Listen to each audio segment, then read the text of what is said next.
Tuning in to the online broadcast network, AFTERBUZZ TV. Over 20 million weekly downloads in over 150 countries, and your #1 source for after-show entertainment. AFTERBUZZ TV, the destination for TV superfans. Producing aftershows for over 300 of your favorite TV shows, interviewing celebrities and showrunners, and bringing you behind-the-scenes exclusives. All thanks to E! Entertainment's Maria Menounos, producer Kevin Undergaro, and internet leader Akamai. Now, let the buzz begin! Welcome back, Grimsters. It's time for the Grimm After Show at AFTERBUZZ TV! I'm your host, Zach Wilson. Everyone's so surprised by that. I'm so excited to talk about tonight's episode, Map of the Seven Nights.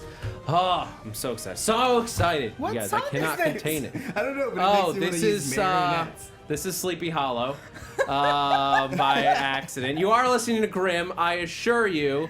This is Grimm. Okay, This is the good. Grimm After Show. There we go. So Ichabod.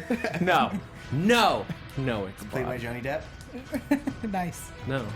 Good one. All right, so guys, thank you so much for joining us. As I said, I'm your host Zach Wilson. You tweet me throughout the week, throughout the show at that Zach Wilson, and also here at After Wilson, a bunch of shows. It's time to talk about.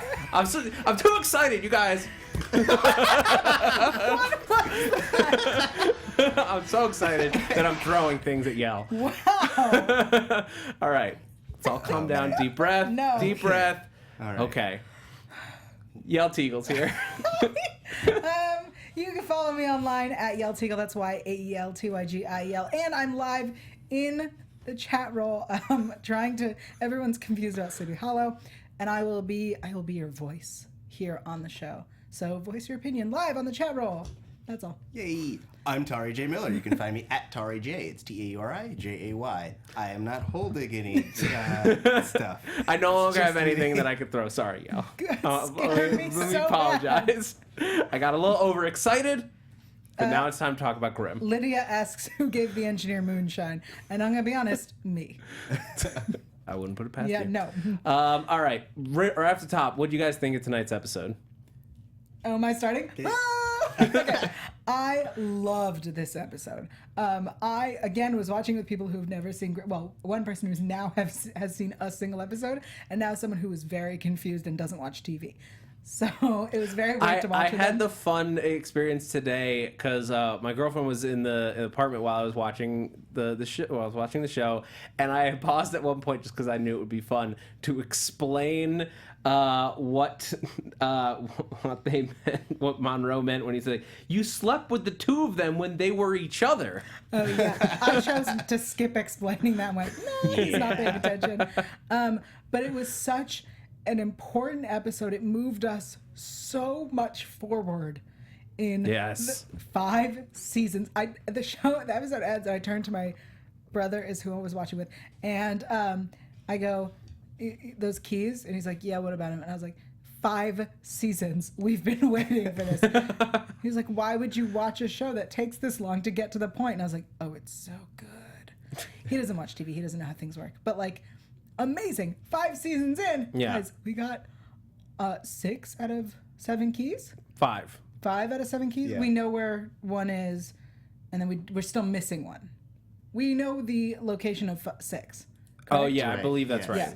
But okay, so Or we'll dig into that in a minute. Okay. Tari, what do you think of the episode? I thought it was great. I loved, like, I've said it before that I love Mythos episodes, and this was it was all in. There was no Vessen of the Week. Not that I dislike those, but like I love that every single scene, every single piece that happened was meant to just drive the story forward and really like engage us, because there were so many different elements, and there's like every piece of this whole season came into play in just this episode and beyond. So I really enjoyed that. Also, dude, Grimm history, so good.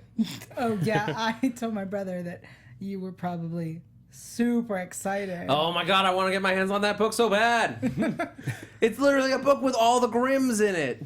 And Yeah. it's up to date. I mean, who knows who's in there? Well, there are people that I feel like they should have looked up.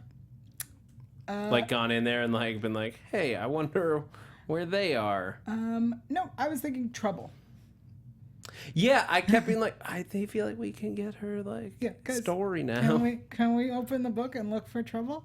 Rubel? Come on. Rubel? Anyone? Yeah. R? Skip to the R's? No. All right. Well, let's Okay. Let's talk about should we start off talking about the keys? Yes. I think we got to. Everybody's excited. So yeah, we have 5 keys now in Nick's possession, 2 in unknown locations. I think it was assumed that the Royals had one. Yeah. But I don't think it was confirmed. Okay. Okay. If it is, we still don't know exactly where it is. Right. I know that the chat is saying the Royals have a key, but it's possible that we think a Royal has a key. But we don't know. We don't know where exactly it is or who exactly has it, especially with all the shifts in the Royal. Grammaniac says we know where the other 2. We don't know where the other 2 keys are actually. Yeah. Okay. The Royals, I feel like they implied that they had one at one point, but regardless, we don't know where it is. This is what happens when you wait 5 seasons, is you don't remember where you put all the keys. Yeah. Oh, okay. I'll wait on this. This is good. But it seems like we don't even really need all 7, because essentially they can just plot it to a real map and fill in all the blanks, unless one of them actually has the big red X. Yeah, that'd be great. Then it doesn't even really matter. But as long as you cover that every square inch of the map that you have, they can find their destination, whatever it may be. I mean, the only way that it is there's 2 things about them. The reason that they need to get those last 2, in theory, maybe it's like Da Vinci's Code style. Tell us about that for those of us who didn't read the book or watch the movie. Nothing to do with the story, but that idea that you have to go to different places and there are important pieces of the puzzle in locations that are on each of those maps, and maybe you can't see it at first glance, but there each one has a marker that would show you where to go within that area. Right.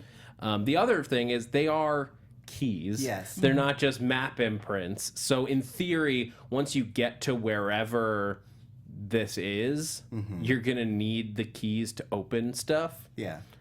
So it could be that there are 7 chests kind of situation, and they're only going to be able to get access to 5. Or it could be that they're not going to get access to anything because you need 7 to open up, like Warhead style. Right. Is it possible that the keys open the door in the tunnel?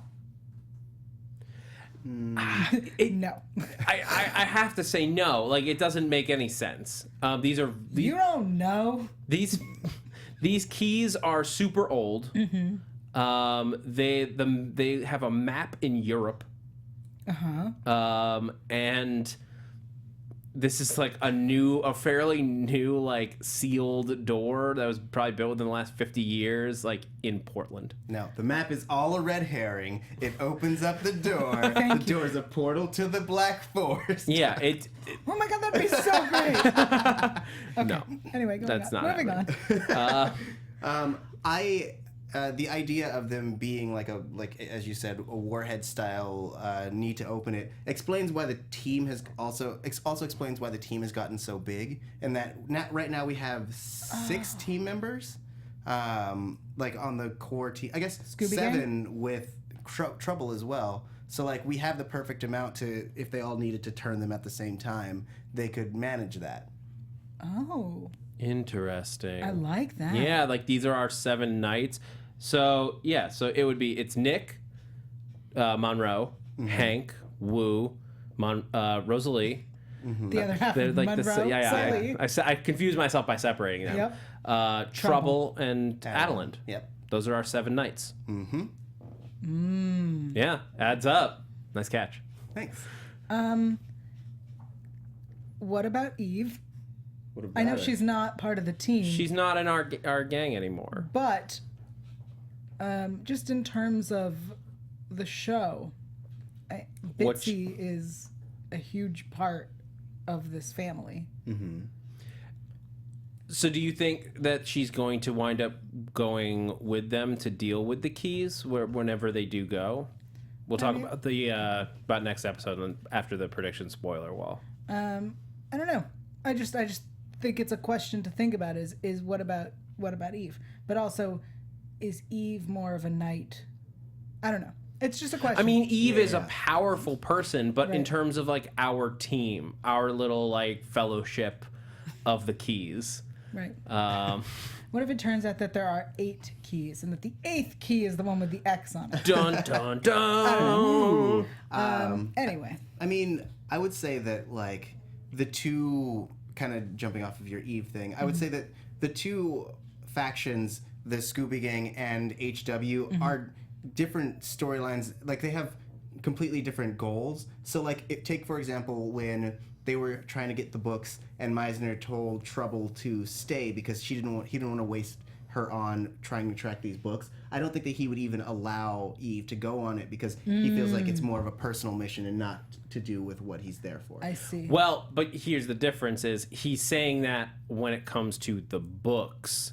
The keys, on the other hand, are a wildly different story. Because getting some books with like information about Vessen to our Scooby Gang, super important. But like getting intelligence to an intelligence gathering organization is not? no, but they have. I have to think that HW has a fairly extensive library on Vessen, and if they encounter anything new, I think they have a pretty good. They've shown that they have a pretty good ability to deal with it. Yeah. So, like, while it would be valuable, it's not worth wasting what is clearly a very important member of their team because, like, they very heavily recruited Trouble. So having a Grimm on squad is important to them. Right. So to waste her to get like a little bit of extra knowledge on Vessen that like might help them, might not in the end. Not worth it. The keys, though, are like from like worldwide powerful objects within this world.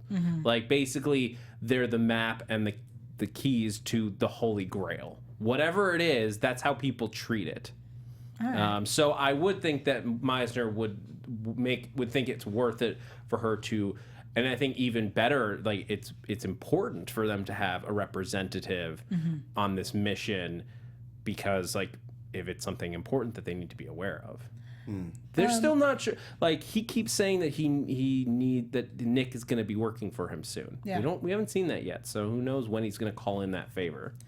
I'm really excited about this books thing. Everyone in the chat was talking about how we have the trailer back now, which when the trailer was burnt down, we discussed so much about how it was a crutch for the team. And when Felix offered to sell the books for...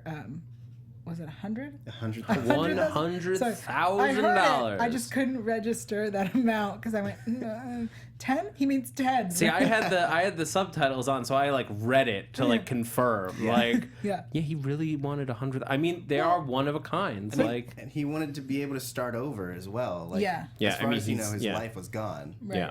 yeah. But when that happened, my thought at first was like, you know who could afford this and use it?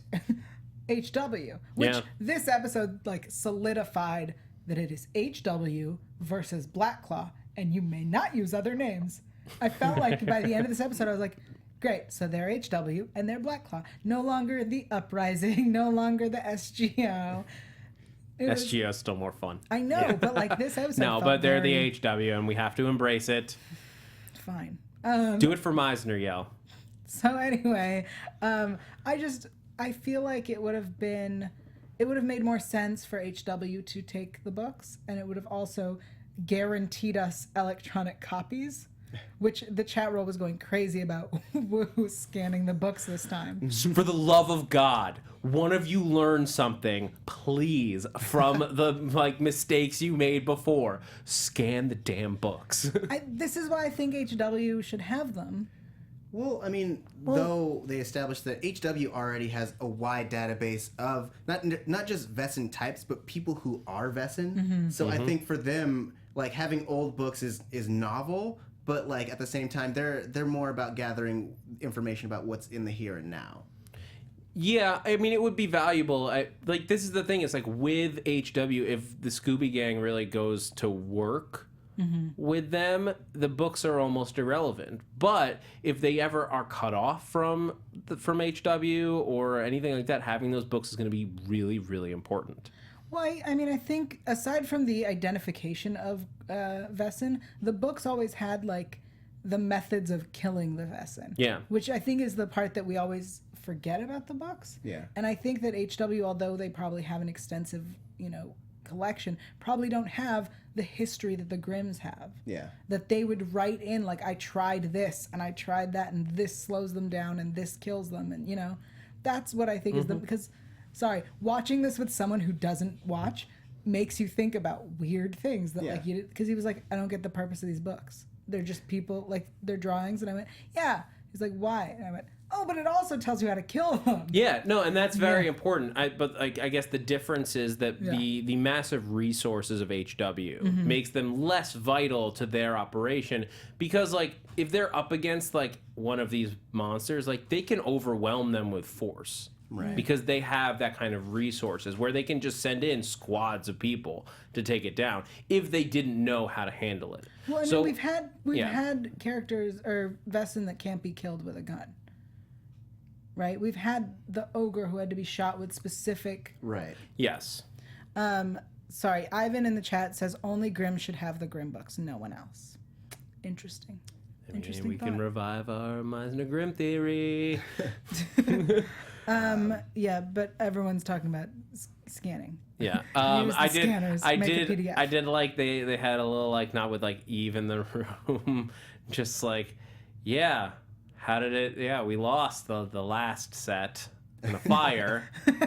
It's good. Bitch. They didn't say that last part. That scene though between Eve and Trouble, where Trouble is trying to apologize. Yeah, very interesting. It's so matched. This is true. She's like, it shows like how truly disconnected she is. Mm-hmm. It was weird. It like bothered me because it felt like there was no like it didn't do anything. But what it did was show us that Eve isn't Juliet. Right. She doesn't care. Yeah. And I was like, oh, it didn't move anything forward. Oh, wait, it showed us that she doesn't care. And she also is, I mean, Trouble is also checking for the sake, because she's like, I need to know how you feel about Nick and Adelind. Right. Was what she said. Mm-hmm. I mean, I think that's, for Trouble's point of view, now that she's, like, met Kelly and, like, seen them living in the foam. Seen them being a couple. And we'll talk, trust me, we're going to get into Adelind and everything about that whole boat, if you will. Mm-hmm. Mr. Goku Jr. says hashtag Trubeve. I think people are shipping Trouble and Eve. Why? I don't know, but I'd like to see it. That's weird. Wouldn't you think about it for a second? Hashtag evil, like evil. Yeah. Yep. Oh yeah. Well done, Joe. People who no, I just like I have seen like. Think about it for a second before you answer, because when you think about it, it's somebody actually. I saw a lot of people trying to hashtag Meisner Trouble and Eve, which was Meevil, and I really first off I don't like that name. Meisner Trouble and Eve. I'm into it. Team Meevil. Yeah. No, like I could see. Here's the thing: is like in terms of just like getting together in any way, from like hooking up to full blown relationship, I could see Meisner and Eve in some kind of weird tryst. Yeah. I could not see Trouble and Eve. That just doesn't ring you true. You couldn't see Trouble and Eve? As characters, no. As women? I mean, as like people, like. I have an imagination, Yael. I can conjure these images you're trying to put in my brain. And you can see it, right? Yeah, but like, you know what I mean? Like, in terms of like who these characters are, I can't see the two of them ever being interested in each other in that way. I definitely could. But but the love rhombus of Meisner, Eve, Nick, and Adelind is absolutely gonna come into play later down the line. Because it's so complicated between them. Right, and it's mostly one-sided on a lot of the sides. Well, yes, in a lot of ways. Yes. Okay, well, as long as we're on this subject. So we're talking about Adelind? Yeah, let's talk about Adelind. Okay, so, but I want to talk about that, because you said it's one-sided. So we have... On most sides. Okay, so we have Meisner in love with Adelind. Yeah. Yes. We have Adelind in love with Nick. Mm-hmm. How do you perceive Nick's feelings towards Adelind? So I think Monroe asked the important questions this episode. Monroe straight up asked, how do you feel? How does she feel? what is happening? And all I could think was like, this is him going, hey fans, we know what you want to know. Let me ask for you. And then the writers responding through Nick going, I don't know. But it's very clear that this relationship is happening. I feel like, wasn't it last week that they said, you know, if we It was 2 weeks ago. Right. When all of this settles down and we're normal again, we can be normal. I think that Nick and Adelind, Good luck. very much at this point have feelings for each other. Very much at this point are becoming a couple. I do think Adelind does have feelings for Meisner. Maybe not as strong as his feelings for her, but I think that, you know, it's gonna become an issue. Yeah, I think Nick is developing strong feelings for Adelind, Yes. in part just because they're raising a child together, and that'll bring people together as a beginning. I think he does have strong feelings for her, but the problem is he doesn't know what to do with it, because it's that question of like the heart fighting the head. Right. Like his head is telling him like, this is messed up in all kinds of ways, even while his heart and other parts of him want to go for it. So Mr. Goku Jr. says Nick has the weirdest boner right now. It needed to be said. Yeah, a boner of the heart. Yeah.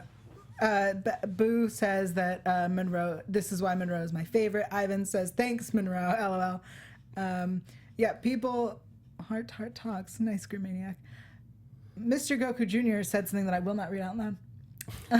He said, There's something worse? yeah, he said, unless Meisner dies.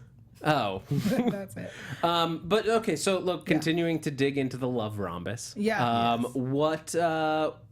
What is you perceive as Eve's? Oh, I think Eve has thing, no though. feelings. So Eve has no feelings, but you think that Nick is still in love with, like... The body that she's in. It's weird when you say it like that. No, the vessel. body. The vessel. You know, he's still struggling whenever he, like, sees Yes. her. He's like, that's my fiance, but it's not. Absolutely. Well, they were never really fiancé. Well, for like a minute, it's confusing. But Yeah, I think that's what I'm saying. Is I think what the struggle of the rhombus is that Nick and Adelind are very much feeling for each other, but they also have residual feelings for the other people.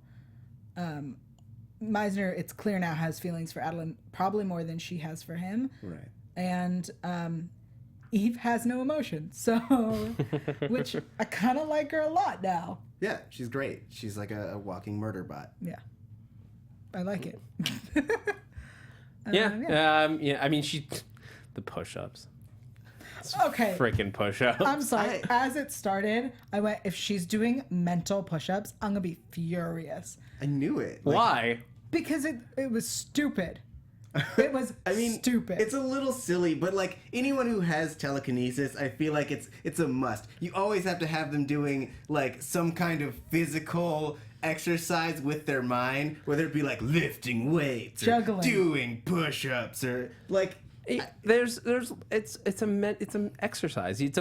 Telekinesis is a muscle just like anything else. Yeah, and you should use it to move things or whatever. Mental push-ups are stupid. I'm sorry. I think they're dumb. She doesn't have a set hanging out in her room. You got to do, what is it, calisthenics, where you use your own body weight. She can move her bed around. No, because she's very precise, so she's not gonna ruin her feng shui by moving her bed around. She can move it back. No, I imagine her lifting it and relocating it, and then lifting and relocating it back, like bringing it, moving, Or like taking it apart yeah, and like putting it back together. That is much more muscular All than right. pushing. I didn't have a problem with it, but I really didn't like I guess it. you guys did. All right, so Adrian, sorry, I think it says Adrian. Exactly, Yael. It was stupid and unnecessary. I agree. a bunch of people agree with you. Thank you. All right, so how do you like? So, but do you think that? So okay, so I guess that completes the rhombus. Very complicated. Really, Nick the only one. Well, we don't know what Adelind's feelings are towards Meisner. They haven't been in the room together enough for us to see that. I think there's still something residual. They recognized each other's voices on the spot. That's all. That's all I got. I mean, he was like, remember, he was having that like. No, we know where he stands. Yeah, we know where he is. Yeah. All right, so with Adelind talk done for now, let's we can go back to it. We can go back to Adelind and their fortress home. But we got to talk about we got some Anubai returning, the Egyptian god Vessens. I mean, this was cool. I like them as like little hitmen. It was a waste of Anubai. Was it though? I mean, I feel like No, sorry. I mean, I feel like we through them we got really cool fight scenes. What with them jumping off the boxes and That's things. true. That was awesome. So I think that was a nice, and also we rarely get to see them, so it was cool to just have that whole design back again. Especially because now it was like hairless dog versus wolves. All right, fine. I take it back. I mean, I love the Anubai. It could have. It would have been easy to go and just jump into like more Blootbot or more like Don't Coyotals. snap at me. No, I'm trying to remember. Hoonjägers. Hoonjägers, thank I you. love Like, because it. those are like the standard sort of like Hoonjägers are the standard like just like brute like what's the word I'm looking for? Like Henchmen. Yeah, henchmen. That's like the muscle. that's all Hoonjägers are built for. Hey, that's racist. That's actually, you're kind of right. I'm sorry to any Hoonjägers who happen to be listening. I didn't mean it that way. It's just in my experience. Whoa. And we're done. Moving on. Hashtag Anubai parkour, says Grim Maniac. Yeah, it's so good. I did love the ending fight scene because after Felix dies, Monroe's uncle, the book botan. Okay, can we talk about Uncle Felix and Andrea? The woman The from woman the from the beginning. beginning. Yeah. They felt like cartoon characters, especially Uncle Felix. He felt very much like a cartoon character to me. And it's weird in this show because we have taken it so dark. The people watching with me pointed out how gory and dark this show is. Yeah. And on the other side, we have these cartoony people. He was like, oh, I gotta do this, and then I gotta do that, and then I gotta do this. And it was if Bud and Monroe had a child, and he had a very cartoony German accent. Yeah. That's what he was. But that's what I liked about him so much, is that, like, I would say that yes, this show has become insanely grounded for a show based on, like, magical animal people. Yeah. And so, like, to have this really fun, like, he is basically what Monroe used to be, in that, like, Monroe would go for 5 minutes talking about different kinds of clocks, and I love that. One, that's definitely like a family trait, and two, like, they kind of brought it back because we've gotten super serious, especially in this episode.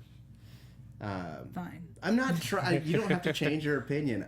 That's what I liked about it. Okay. I felt he was very cartoony. He was very. Girl, you ain't wrong. Okay, good.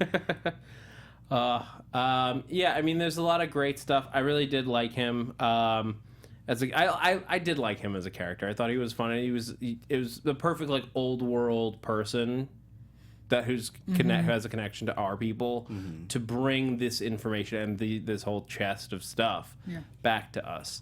Anastasia in the chat says Uncle Felix was comic relief, and it was a bit overwhelmingly cartoony, but I still really liked him. Yeah, that's fair. Yeah, that's fair.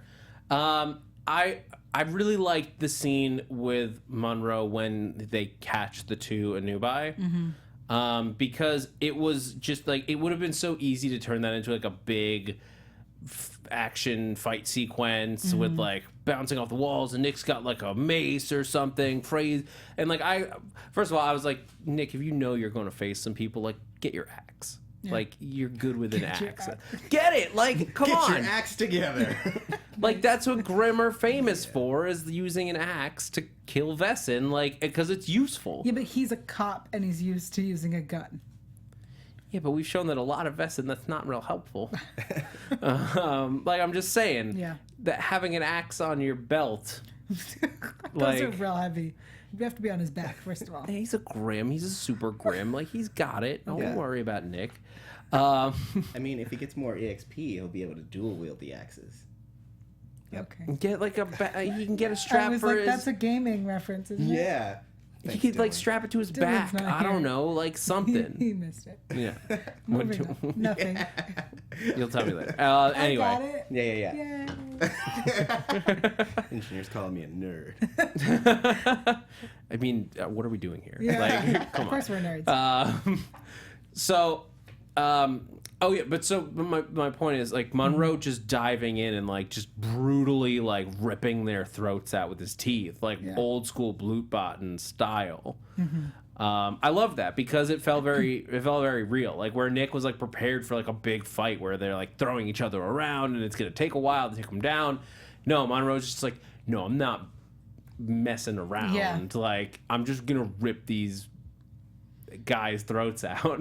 I mean, when we got to see afterwards, when they opened the box and they saw all the books and whatever, Monroe still had the blood on his face. Did he? I Yeah. missed that. I was like, they're not gonna wipe it off.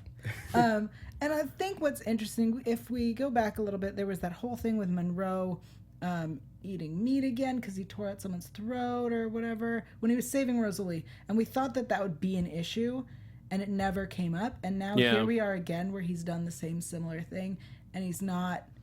I don't think it's going to be an issue again, and I feel like it needs to be addressed. That could be. I mean, that could be interesting to see if he starts getting more and more violent. Yeah. And when we get to predictions, we'll talk about what we're looking at next week. Not next week. The next episode. What?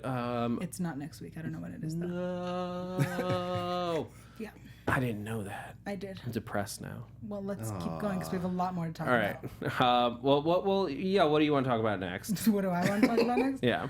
Oh wait, I lost it. Looking through my notes. Oh, people wanted to talk about the adorable birthday talk with Nick and Adelind. All right. So We have their birthdays, and one of them's coming up soon. In Adelind's April. birthday is in April. that's true. And also, thanks to Grimmaniac, we know that's also apparently Claire Coffey's birthday. Oh. Oh, that's so cute. That's disgusting. Thank you, Grimmaniac. Gross. Why is that gross? I don't know. It's just so cute that it makes me want to vomit. 12 straight episodes of Grimm after the week off next week, says Grimmaniac. Okay, great. 12 straight episodes of Grimm after the week off next week. Can we please comprehend that for a minute? Ooh, that's so good. I'm very excited. Yeah. Also, I guess I'll save that for predictions. Okay. A lot of people said something that I think we'll save for predictions. Okay. Okay. Sorry, can I just mention really quickly the whole because I had mentioned last week about Grimms being culture killers, and I like that this week they kind of pointed out that Black Claw is essentially doing to Grimms what they were doing to Vessen for many, many, many, many years, and that they're trying to get rid of everything that is Grimm. Yeah.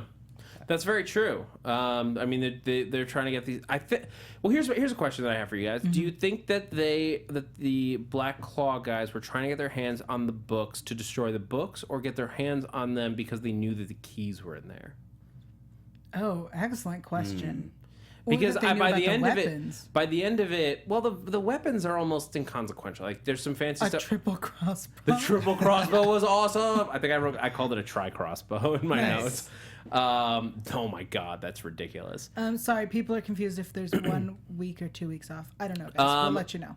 Yeah, we'll try to pull it up before the end of the episode. Yeah, I mean, I by the end of it, I thought that because like the books, again, to me, they're while very helpful to our gang, seem like they are almost inconsequential when compared to the keys. I assumed that these guys were traveling the world in search of these books because they knew about the keys. I guess it's possible that they didn't, and they were just like, we don't want this to fall into a Grimm's hands. Right. I mean, I would say that for them, the more important piece is that family tree of all the Grimms.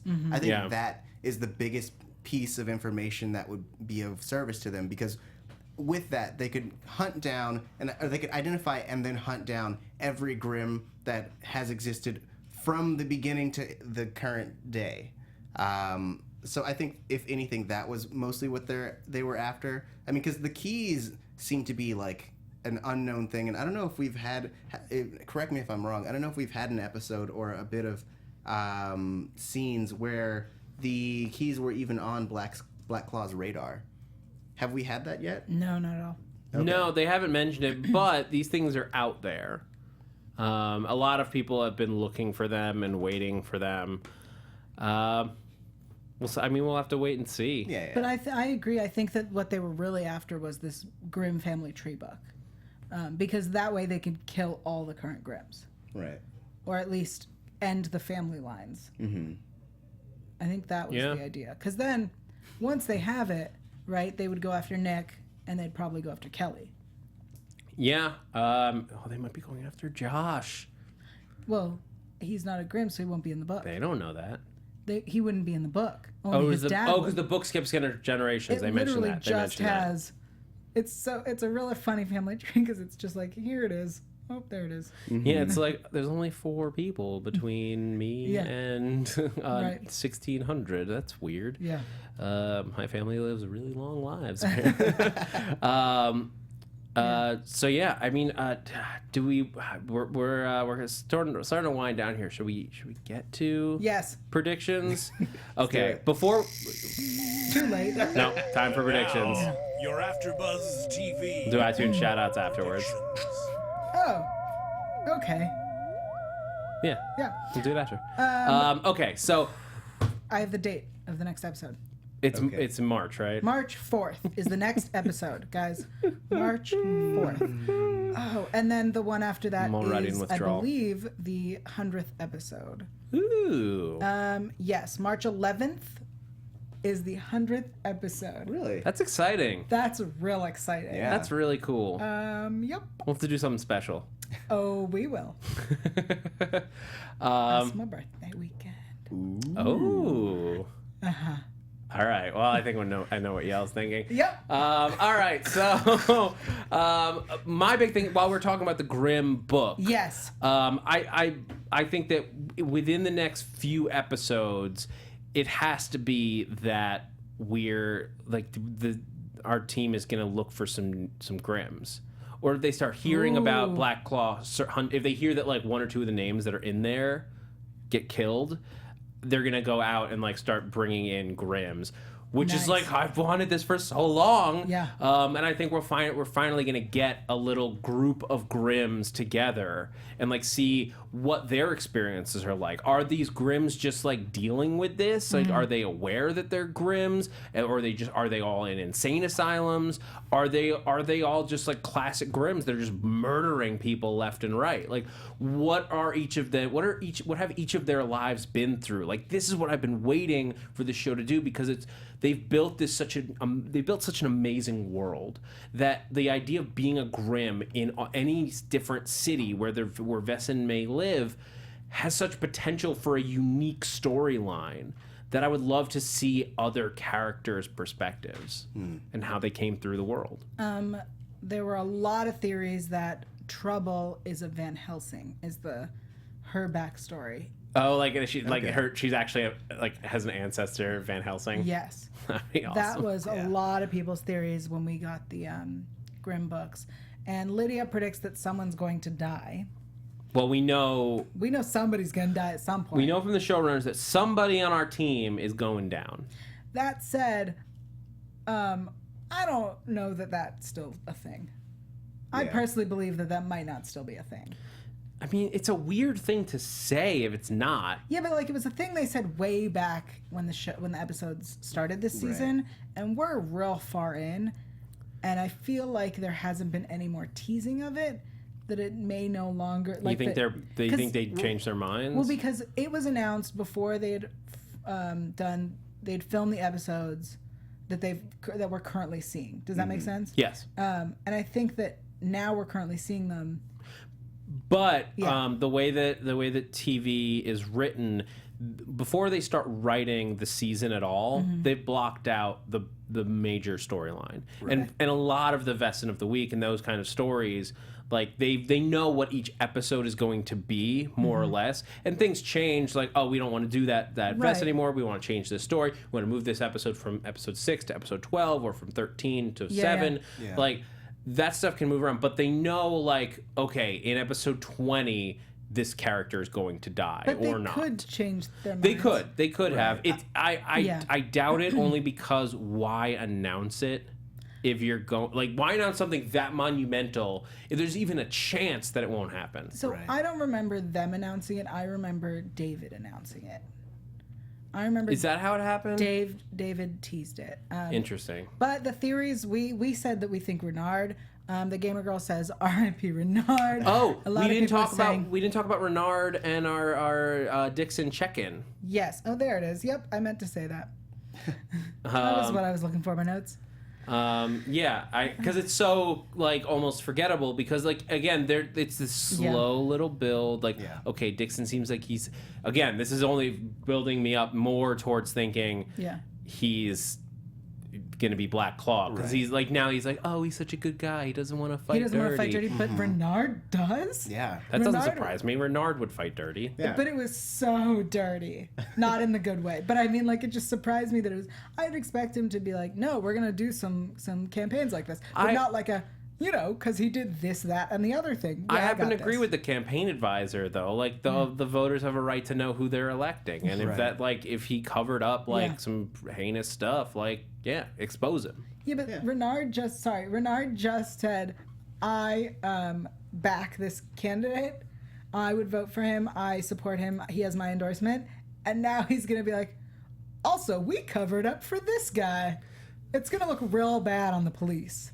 Well, no, but that's fair. Yeah. Well, depending on what details they put out, because they could leak it in a way that seems like the cops just never found out. Sure. Yeah. Or they didn't have enough evidence to prosecute. And to, like, for somebody in politics, you need to have enough evidence before you go after anyone. Yeah. My prediction on that is still Dixon's Black Claw. Yeah. And, like, or maybe, what if he's, I'm thinking, like, what if he's not, but the shifty-eyed redhead campaign advisor I think that is very likely, since she's more featured. Like, Dixon is a background, but she's very much interacting with Renard, so I think that will be the case. Like, I wouldn't be surprised if she did end up courting him into Black Claw. Yeah. Because I think that would be interesting. like, she tries to recruit Renard. Yeah. Yeah. Whatever, and if that happens, Renard might, like, maybe he goes undercover. Like, he joins, like, in order to worm his way into Black Claw. Yeah. There are a lot of theories that Rosalie might die, but everyone's saying that that's not allowed to happen. Even though that would make Monroe go dark. We didn't get anything about her stalker this week. Musa says R.I.P. Trouble. Nope. Trouble can't die. No. Ivan even says Trouble won't die. There are a lot of predictions. The on writers who's are going to be die. in trouble if that happens. Can I tell you guys who Clever. I think is going to die? Yeah. I think it's going to be Adelind. And here's why. Interesting. Because, one, she's in the midst of her redemption arc, but she's also not fully... integrated? No, not integrated, but she's not back to being herself yet. So, like, having her come this far, I think that once her Hexen Beast comes back, it's going to be like I'm too dangerous to be around my child and too dangerous to be around you guys. I have to die kind of thing. Oh, that's a good theory. That's a cute theory. I like it a lot. That's a cute theory. It's cute. It's romantic. It makes me want to vomit. I want to give shout-outs. Can we do shout-outs now? Yeah. I have a Twitter shout-out to Anna Layton, or Layton, who plays Rachel Wood, the redhead on Grimm. Yay! Oh, nice. I want to give her a shout-out. She's on Twitter at the Ann Layton. Layton. It says Layton, right? Yes. Yeah, that would be pronounced Layton. Sure. I don't know how to read English. Anyone who's watched Librarians knows I can't read. Yeah, of course So at the Ann Layton, shout out to her because she watches our after show. Yeah, she followed us this past week. Yeah, and Thanks she for watching. plays the redhead who slept with Renard. I don't trust her. I mean, the actress is great. I don't trust that character, though. You don't trust Rachel Wood. Guys, her name is Rachel Wood. Let's write that down somewhere. Rachel Wood. Yep. Don't trust her. Rachel Wood, Sleep with Renard. Oh, step. I got an iTunes shout out from Jessica Dona, who gave us 5 stars on iTunes. Be sure to go onto iTunes, and you too can get a shout out here in the after show. And you may be able to win some fantabulous prizes that I've teased and kept forgetting to bring in this season. And still haven't sent out. I will be sending those out to those of you who have earned them. Okay, just so message me on know. Twitter if I haven't yet, and I will make sure that they get to you. I will. I swear. I promise. Grimm's honor. But Jessica Dona says, I'm just starting season 4 right now, and I'm enjoying the show as a supplement for Grimm. Keep up the great work. Oh. Thank you, Jessica. And be sure to tune in next time, guys. After in 2 weeks when we're back, I think we're gonna give away one of the Monroe masks live on the air. We'll give away one. No, I know. I'd like to see you remember to bring via the them. live chat. I'll try to remember. Yeah, so we'll do it live chat. Yeah, the live chat. So tune in. I mean, this is, I think, is one of our the highest numbers of people we've had tuning in. We had, I think, at one point, 80 people tuning in live, and that's wonderful. I want to see it reach 100. I want to see 3 digits on that watching live button. Yeah. Be great. And don't worry, Boo. I'll get it to you. Yeah, it hasn't been sent out. I will. I swear. All right. So, any last thoughts, guys, before we get out of here? Yeah, Adelind can't die because Adelind is a thing. Yes, but that's exactly why it's. Yeah, it will hit the hardest. Yeah, it might. And she's been there from the beginning. That's true. It'll hurt. Yeah, but it'll hurt. She can't die because he can't be with Eve. He doesn't need a love interest. Nick don't need no girl. He does. All right. We're out of time, guys. So on that note, thank you guys so much for joining us here at AfterBuzz TV's Grimm After Show. I'm very excited to come back in 2 weeks when we do. I'm already in withdrawal here. I'm fiending for my Grimm fix, you guys. So until then, you can keep up with our attempts to fend off the shakes. Yael Tygiel, where can everyone follow you? Everyone can find me online at yael.tv. That's YAEL.tv. Also on Twitter and Instagram at Yael Tygiel. That's YAELTYGIEL. On Twitter and Instagram, I'm giving away DVDs, guys. It's a DVD giveaway. Make sure you're following me there to win. Also, I have a new podcast called Intimate Interrogations for free on iTunes or Podbean. If you don't have iTunes, check it out. It's intimate. And I'm Tauri J. Miller. You can find me at Tauri J. It's TAURIJAY, and other panels here on AfterBuzz TV, including Supergirl, Flash, Arrow, and The 100. And you guys can find me on Twitter and Instagram and YouTube at @ZachWilson, THATZACHWILSON.